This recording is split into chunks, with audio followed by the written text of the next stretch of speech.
കത്തോലിക്ക സഭയ്ക്ക് പുതിയ അമരക്കാരൻ. അമേരിക്കയിൽ നിന്നുള്ള ആദ്യത്തെ മാർപ്പാപ്പ.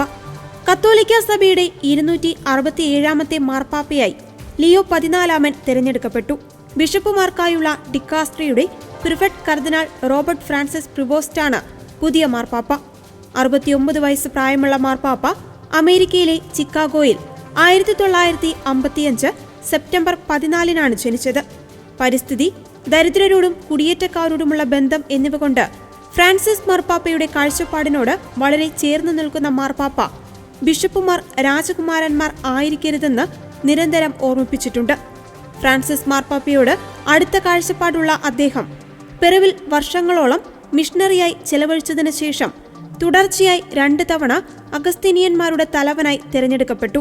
വിവാഹമോചിതരും സിവിൽ പുനർവിവാഹം ചെയ്തവരുമായ കത്തോലിക്കർക്ക് വിശുദ്ധ കുർബാന സ്വീകരിക്കുവാൻ അനുവദിക്കുന്ന പാസ്റ്ററൽ ആചാരത്തിൽ ഫ്രാൻസിസ് മാർപ്പാപ്പ വരുത്തിയ മാറ്റത്തെ അദ്ദേഹം പിന്തുണച്ചിട്ടുണ്ട്. പരിസ്ഥിതി, ദരിദ്രരോടും കുടിയേറ്റക്കാരോടുമുള്ള ബന്ധം എന്നിവ ഊന്നിപ്പറയുന്ന പുതിയ മാർപ്പാപ്പ കാലഘട്ടത്തിന്റെ ആവശ്യമാണ്. സഭയെ നയിക്കുവാൻ തീക്ഷ്ണമതിയും ജ്ഞാനവുമുള്ള ഒരു വലിയ മുക്കുവനെ പരിശുദ്ധാത്മ പ്രേരിതമായി സഭയ്ക്ക് ലഭിച്ചു കഴിഞ്ഞു.